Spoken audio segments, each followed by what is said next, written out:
Seja bem-vindo de volta às nossas aulas de período intertestamentário aqui da Escola Charles Spurgeon Online. Essa é a nossa quarta aula e nós vamos tratar hoje sobre os períodos Macabeu e Asmoneano.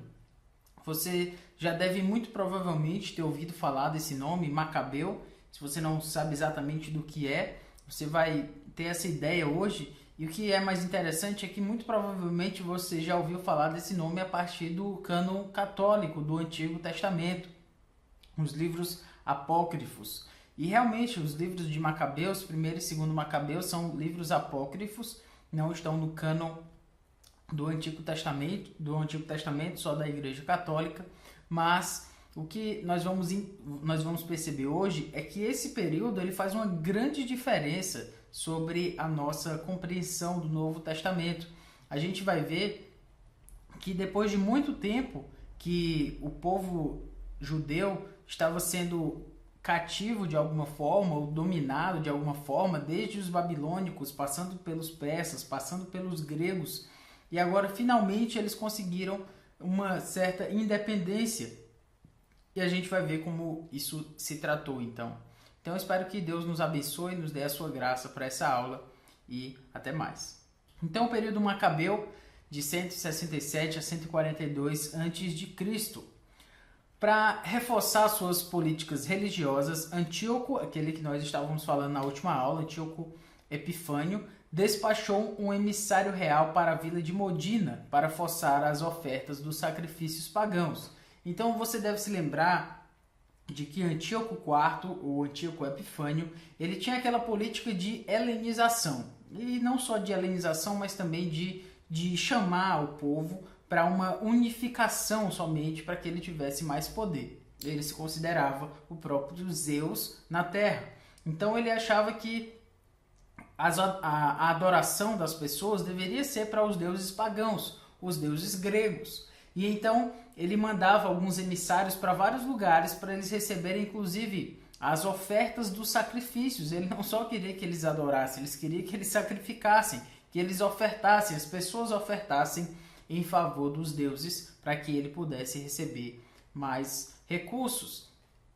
Então ele queria forçar as ofertas dos sacrifícios pagãos e receber essas ofertas. Então ele mandou para essa vila de Modina, que fica um pouquinho distante de Jerusalém. O que aconteceu? O enviado ele tentou subornar Matatias, que era um sacerdote da vila, um senhor já idoso. E a promessa do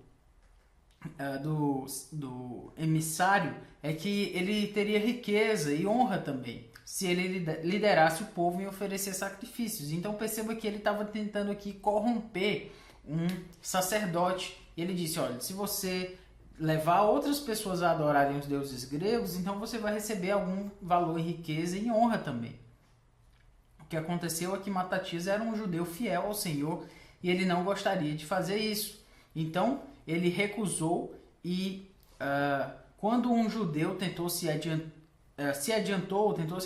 para cumprir a ordem do agente, Matatias matou o judeu e o emissário. Então tinha um judeu que não era tão fiel e ele quis se adiantar para receber aquelas honras, aquelas ofertas, aquele suborno. E então, nessa hora, o Matatias, sacerdote, matou tanto o judeu, que não era tão fiel, quanto o emissário.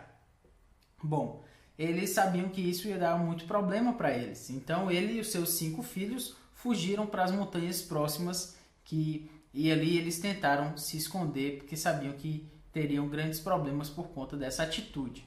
Matatias morreu meses depois desse episódio, certo? Mas deixou a liderança militar para o seu terceiro filho, chamado Judas. Judas, também conhecido como Judas Macabeu, a palavra Macabeu significa martelo, nós vamos falar sobre isso. Então, eles tinham algumas práticas de guerrilha. Então, as práticas de guerrilha, você deve saber o que é. São aquelas práticas que vão se infiltrando na guerra, né, de uma forma que as pessoas não esperam. Então, a guerrilha eram essas táticas que eles utilizavam, não era um exército formal que se mostrava e se anunciava, mas eram umas táticas de guerrilha para que eles tivessem ataques surpresas e não ataques anunciados, como fariam alguns exércitos. E dessa forma, com essa revolta eles derrotaram exércitos de números muito superiores aos deles. Todos esses enviados por Antíoco Epifânio. A sua bravura lhe rendeu o apelido de Macabeu, ou seja, de martelo. Ele era um homem valente, e essa sua força, sua coragem, essa sua bravura lhe rendeu esse apelido de martelo, ou seja, Macabeu. Os revolucionários então eram chamados de Macabeus, os que seguiam aquele Judas Macabeu. A família Macabeia então também era chamada de Asmoneana, e a gente vai explicar depois o porquê da gente diferenciar, mas basicamente quando nós falamos de Asmoneanos ou Asmoneus, também pode ser esse nome, ele veio de Asmon, que foi um dos ancestrais de Matatias. Então nisso a gente percebe que na verdade foi realmente uma revolta, uma revolução que surgiu a partir dali.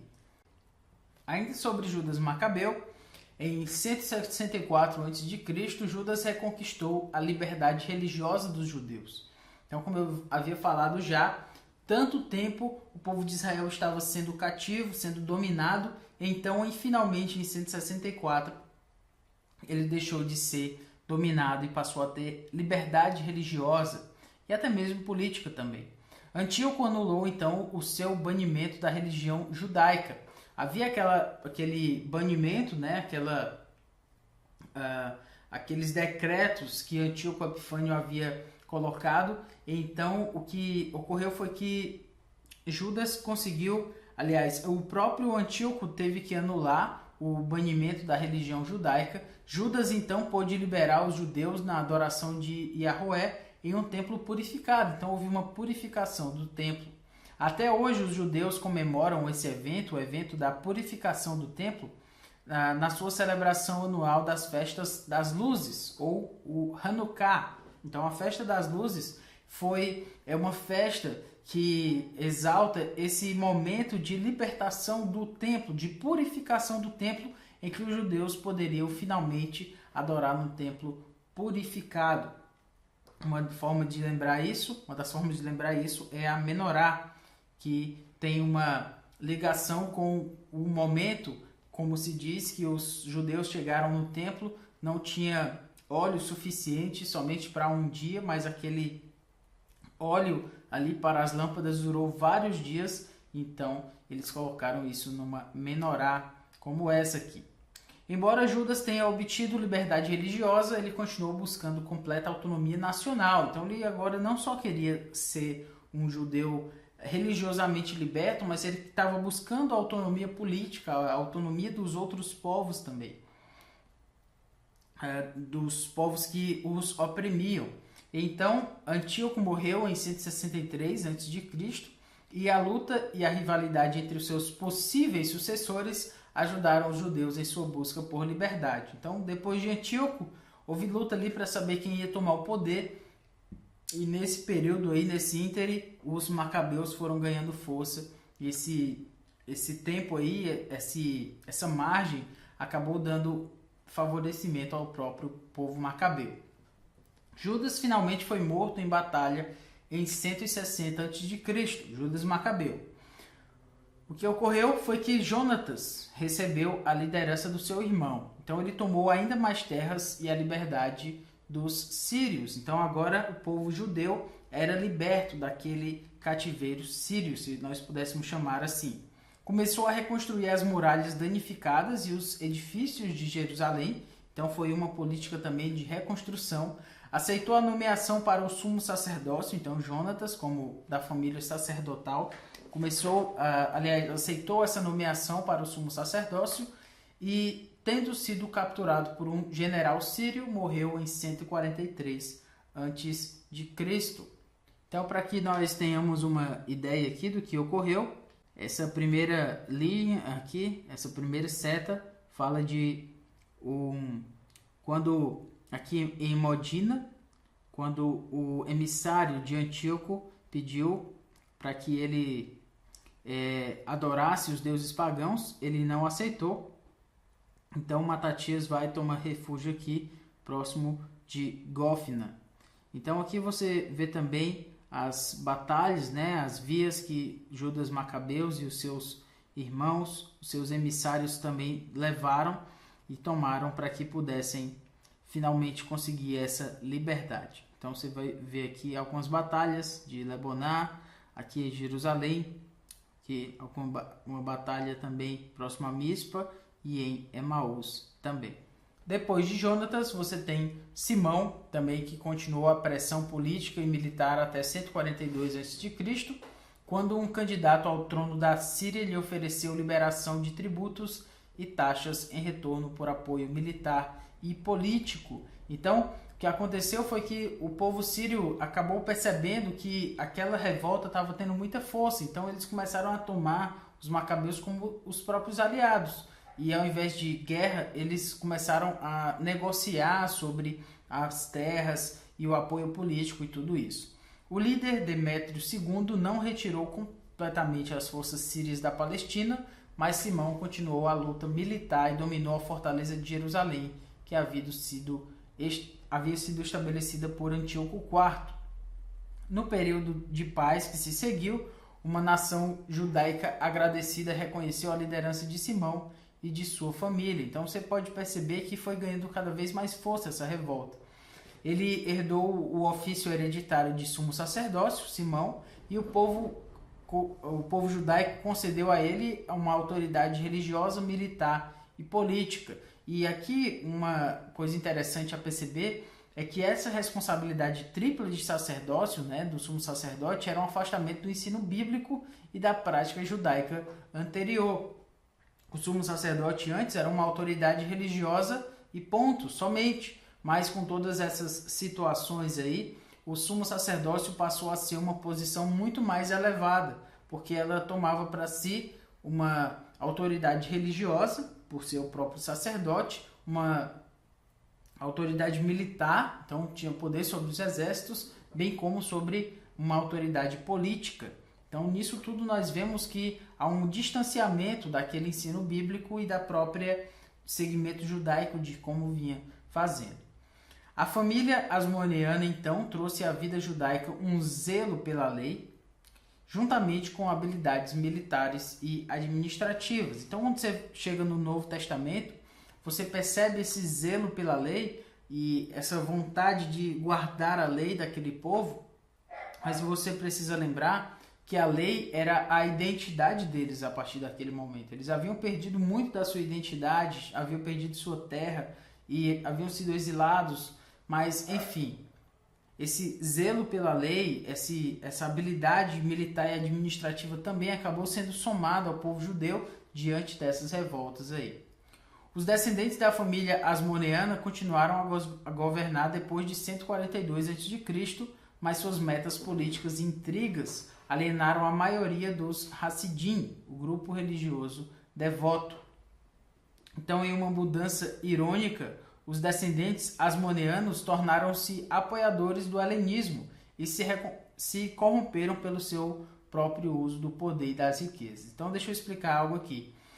Lembra que eu falei que os macabeus ali estavam cada vez mais lutando pela liberdade religiosa, então eles tinham um foco correto, uma ideia clara de que queriam a libertação do povo judeu.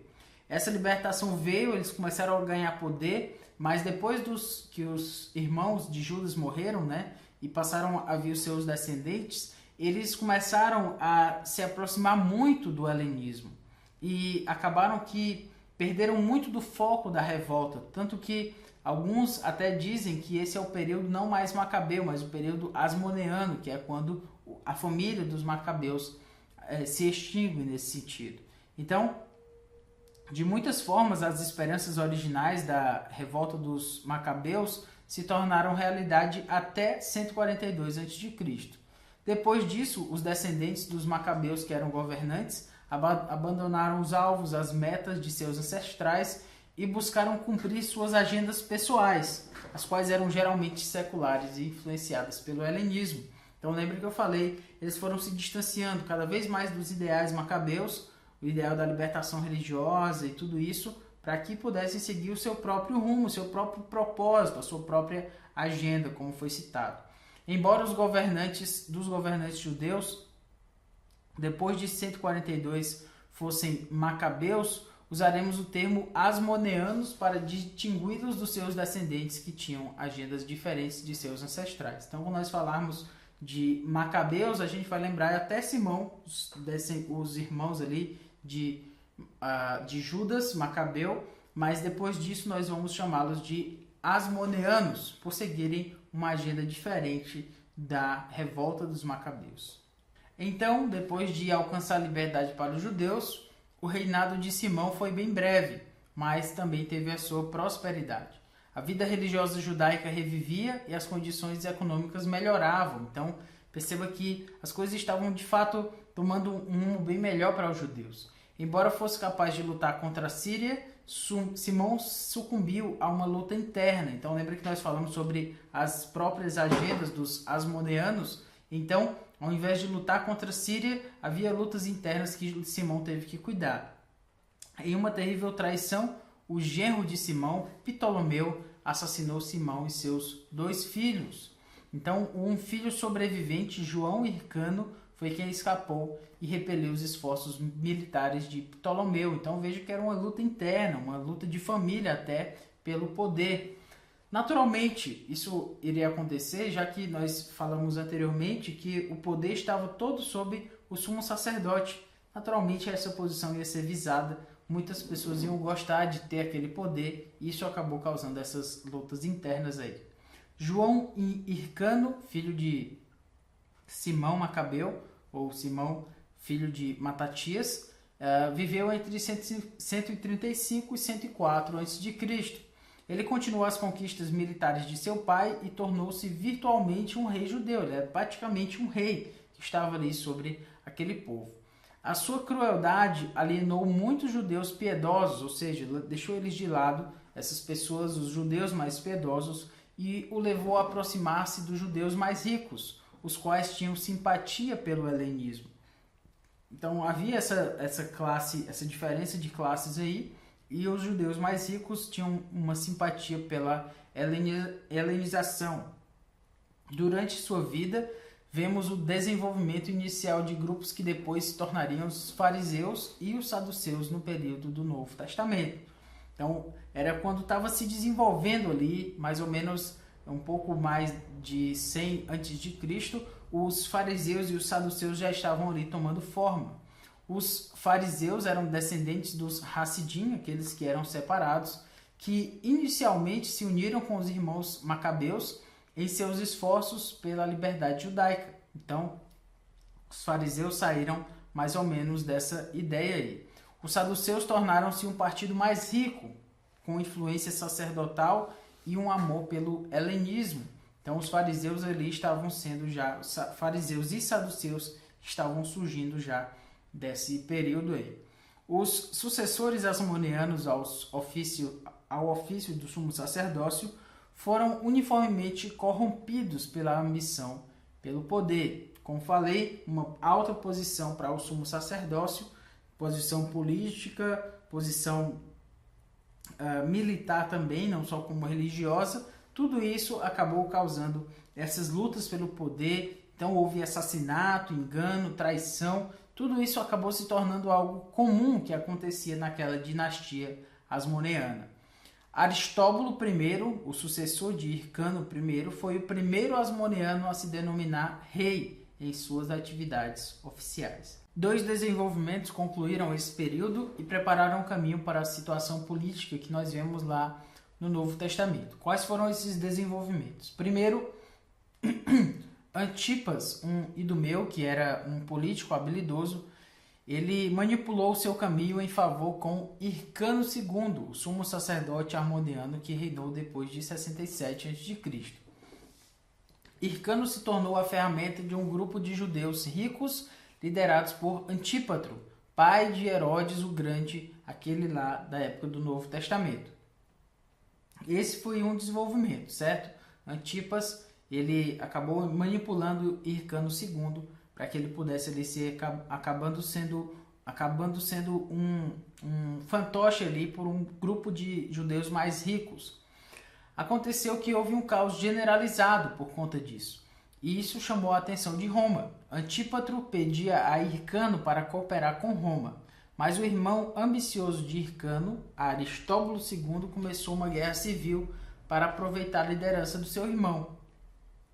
Essa guerra civil aí que aconteceu, acabou que o general romano Pompeu, esse aqui, ele invadiu a Palestina, porque essas guerras internas não faziam mais sentido para Roma. Ele não era mais vantagem para Roma apoiar uma dinastia que estivesse sempre em guerra entre si. Então ele invadiu a Palestina, venceu Aristóbulo e reduziu o território judaico da Judéia a uma província romana, como se naquele momento acabou aquela festa dos judeus, aquela independência. Pompeu chegou, assumiu Jerusalém e disse: agora essa província aqui é romana e ponto. Embora Roma tenha estabelecido seu poder sobre a Judéia em 63 a.C., os judeus retiveram uma aparência de liderança asmoneana sob Hircano II. Então, algo ali mais ou menos de fachada. E o seu sucessor Antígono, cuja morte em 37 a.C. marcou o fim da dinastia asmoneana. Então, depois que Antígono morreu, essa dinastia praticamente acabou. Nesse slide aqui que nós temos agora, você pode perceber aqui a campanha de Pompeu contra Jerusalém e o resultado desse sitiar de Roma, certo? Então, você percebe aqui que houve um cerco, um acampamento de Pompeu aqui, um cerco com relação a Jerusalém. Ninguém entrava, ninguém saía, até que eles se rendessem, né? Então, você percebe aqui que eles seguiram esse caminho aqui até a Judéia, até Jerusalém, e fizeram esse cerco com relação a Hircano II.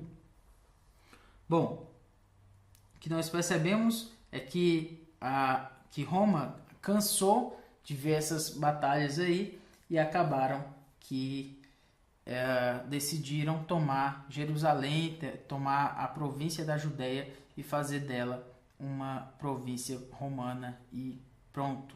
Nós temos aqui uma tabela que faz um breve resumo sobre esse tempo, os governantes, as datas, todas elas antes de Cristo, fazendo nos lembrar aqui, e os eventos principais.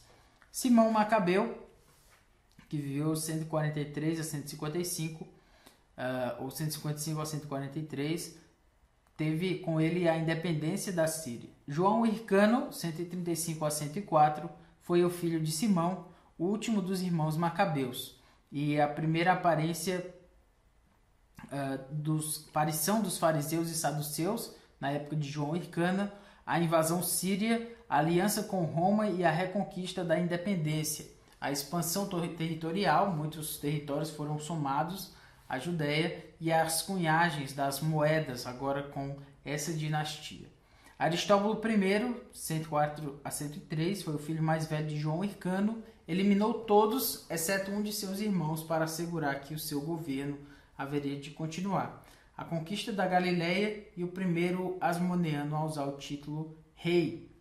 Depois dele, Alexandre Janeu, de 103 a 76, irmão de Aristóbulo, que casou com a viúva Salomé Alexandra. E houve também conquistas territoriais, uma guerra civil entre os apoiadores de Janeus e os fariseus. Depois, Salomé Alexandra tomou o controle, de 76 a 67 a.C. Ela era viúva de Alexandre Janeu, assumiu a autoridade civil, nomeou seu filho mais velho, Hircano II, como sumo sacerdote e favoreceu os fariseus. Depois dele, Aristóbulo II, de 67 a 63, com uma luta fratricida, ou seja, entre irmãos, com Hircano II, a Roma, o Império Romano, acaba intervindo e termina a soberania da Judéia. Hircano II, de 63 a 40, quando os líderes perdem o título de rei, ele retém apenas o sumo sacerdócio. Houve também o crescimento do controle idumeu sobre a política judaica. Enfim, Antígono, de 40 a 37, no seu conflito contra Hircano II, e Roma finalmente designa Herodes como rei. Antígono é decapitado e o fim da linguagem asmoneana pura. Então nisso nós vemos um breve resumo desse período aí, em que desde Simão Macabeus até Antígono. Então nesse mapa aqui você vê a expansão judaica, sob a dinastia Asmoneana. Então aqui você vê como eles realmente lutaram, né, e ganharam vários territórios. Aqui a região da Judéia, você vê a Judéia antes da revolta dos Macabeus, as conquistas de Jonatas Macabeu, as conquistas de Simão, certo? Que vão ali sendo somadas, as conquistas de Hircanos, ou Hircano I, as conquistas de Aristóbulo I e a conquista de Alexandre Janeu, toda essa área aqui. Então você percebe que a cada membro da dinastia que ia chegando, havia uma nova leva de territórios que seriam ali acoplados à Judéia, e todos eles agora fazendo parte desse reino judeu, vamos dizer dessa forma. Aqui você tem uma árvore genealógica aí da família de Judas Macabeus. Então você tem Simão, você tem João, filho de pai de Matatias, enfim, Matatias, João, Simão, Judas, Eleazar e Jonatas. Então você tem Judas, João e Matatias. Então nisso você percebe aí a árvore genealógica dos Asmoneanos, ou Macabeus, se assim você preferir. Aqui nós temos a entrada de Pompeu no templo. Então disse que ele não pegou nada do templo, que ele não destruiu, não profanou. O problema, na verdade, dos judeus com Pompeu, esse que chegou para dominar e tornar Jerusalém uma província romana, a Judéia uma província romana, foi que ele entrou no templo. Mas ele era um gentio, então exatamente por esse motivo ele não poderia ter entrado no templo. Essa foi uma profanação para o povo judeu. Então esse foi o nosso foco aqui para a nossa quarta aula, o período Macabeu, o período Asmoneano. Espero que você tenha gostado e que isso tenha feito diferença para você. E até a próxima aula.